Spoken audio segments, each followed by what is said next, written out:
Hi everyone, I'm Scott Meyer, a writer and editor with Retail Media IQ, and this is Coffee Chat. Today I'm joined by Harry Slatkin, the founder of Slatkin Company, a leader in home fragrance. Harry, thanks for joining us. Thanks for having me, Scott.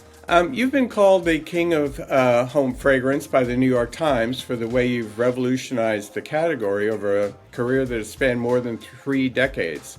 Take us back to the beginning. What inspired you to enter the world of home fragrance? Well, it actually was a serendipitous moment because my wife and I were working in finance and we wanted to change. And my brother, who was an interior designer, when he finished a client he liked very much, he gave them their own home fragrance, and they were well-known ladies, and he did it in a box with a rendering of their home on the outside, and they had a cult following. If you opened up Hubert de Givenchy's book, you'd read about those candles then. And he didn't want the candle anymore because he would go to a dinner and people on the right and the left would say, "Oh, can I have a candle?" And he's like, "I'm a decorator, not a candle man." So when we were engaged, he said to my wife, "If you would like the candle business, take it. I don't want to be involved anymore." And we did. And at the exact same time we did that, a very famous woman named Rosemary Bravo was becoming the president of Saks, but she launched us at Saks on the 3rd floor in a big shop. Women's Wear Daily wrote a full-page article on us because we were novel to the fragrance world. We did brands for everyone from Ralph Lauren, NARS, Laura Mercier, Chopard, Christian Dior, Vera Wang. I mean, the list goes on. And that's what the King title came from the New York Times, because we revolutionized an industry that was really not recognized as an industry. Remember, you either had one company talking very down to the consumer, or you had 2 French imports. There was nothing in between. Wow. Now there's a lot in between, and I love when people say, you know, I use this candle. I obviously try and get them to use my candles, but the idea that the people are using home fragrance as a daily experience is how it all began. Changing that mindset of, I'm having people over, I'll light a candle to, I want it just burning in my home when I'm working or cleaning or whatever I'm doing. That's how we changed the business. You talked about your early success with the luxury brands. Can you talk a little bit about how you've expanded to reach people of all income levels? So we got a phone call from a man named Les Wexner, who founded Bath & Body Works and Victoria's Secret. And it was him on the phone. And he had a fledgling home fragrance brand called White Barn Candle, which is named after the street he lives on. And he couldn't get it to go. And he had 3 presidents, and no one ever called me, even though he kept saying, my wife, Abigail, and I use Slatkin Company. Can we get the Slatkins on the phone? So he decided to just pick up the phone. And he came to visit me, and a 40-minute meeting turned into 3 hours. And what I loved about his mentality was he didn't want to talk down to the consumer. He really wanted to raise the bar in everything they think of. He wanted them to feel as though they were traveling to Ibiza, like they were going to London at Christmas time or Paris in springtime. And so we sold our company to him, and then we made a bet to take the business when he bought it from $100 million to over $1 billion, and I did that in 5 years at $1.3 billion. And I stepped down because that was my bet. And they consulted with them for 2 years, and then that became the largest home fragrance brand in the world at I think it's 3.4 or 3.5 billion. And then I had a non-compete, so I bought a fashion brand. But when my non-compete was up, I decided to go back into the home fragrance brand. So here I am, QVC, Walmart, CVS, Home Depot. Here we are again. I'm back in it. I said I was going to retire, but oh, Lord, I'm a serial entrepreneur. I started my first company when I was 15 years old, so I guess it's in my DNA. Excellent. And speaking of Walmart, which you mentioned, tell me a little bit about your planned expansion in Walmart. I think that starts next month. Actually, we're already in it. So we actually have all of our home fragrance. We're in all doors. In home fragrance, and they are launching other categories. So we have 2 Bath and Body brands going. I have 5 brands. They're all under Slatkin Company, and those 5 brands are really just to speak to a different consumer in a different way. And so they're launching 2 of our personal care brands. We're launching auto there. So the thing is, I really wanted to change how you actually have fragrance around you, but not just at a moment. 24/7, because it's our keenest sense. We smell before we do anything. So it literally goes to our brain and then to our synapses of our body.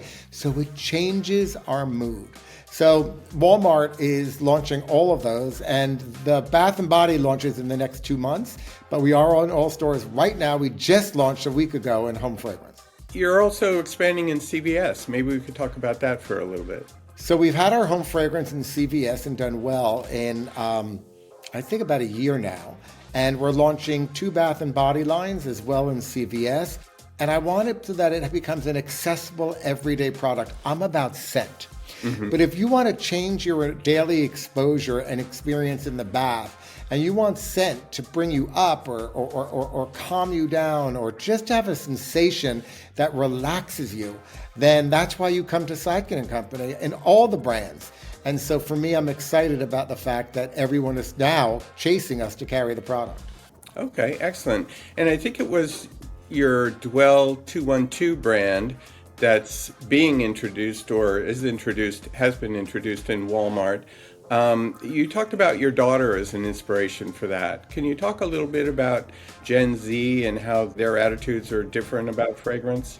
What happened is I realized that my daughter, who's 25 years old, I have seen them grow up. I kind of think it's the phone, mm-hmm. but I've seen them grow up with a sense of not relaxing and an urgency and a burning the candle, literally, at both ends. And so for me, I wanted to create a brand that talks to that generation. First, they're very savvy about scent. They really know the product. Why? Because I think they learn so much on here so fast with all the influencers and people talking to them about product. So they learn fast. They know what's good and what's not. They know what's synthetic and what's not. I'm all essential oils in all my brands. So they know that sensibility. On the same hand, I wanted to pick scents because we have my wife and I started a foundation on mental health. So we really understand the brain and how it works. And learning about the power of that and what that can do to Gen Z is why I developed this. It's called Dwell 212. Why? Dwell, city-like product, 212 New York, where she lives. But going through your daily basis, you use one scent in the morning when you're up, right? You want something to invigorate you, sort of get you out of your sleep.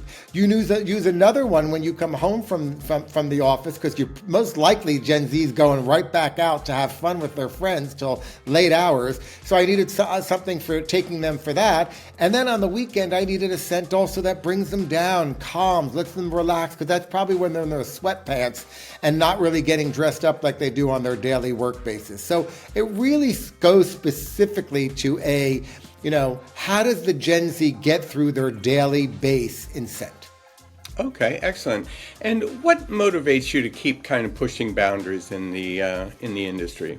I think it's through my own universe. So I like to say I don't really ever look at charts and, say, oh, where is there an empty space I should go after? It's something that comes to me.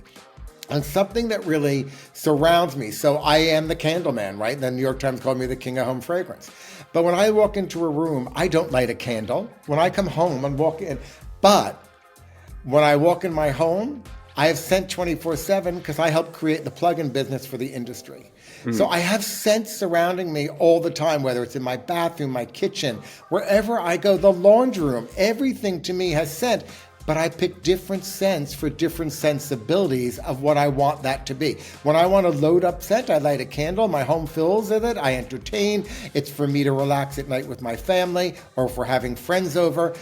But I also wanted the same thing in personal care. So even in our liquid soap, which is in our kitchen counter, which is in my shower, when I have that sensibility, I want it to take me away, even if it's for a few minutes. Auto, same thing. Why? Air care. All of the things that I've added are my own personal wants, not because I read it in some kind of document that says this trend is happening in the industry. I like to say we set the trend in the fragrance industry. Excellent. Well, thanks so much for your time today. It's been a pleasure talking to you. Thanks, Scott. Now I'm going to have that coffee that I was supposed to have during our coffee chat. So thank you. Perfect. Thank you.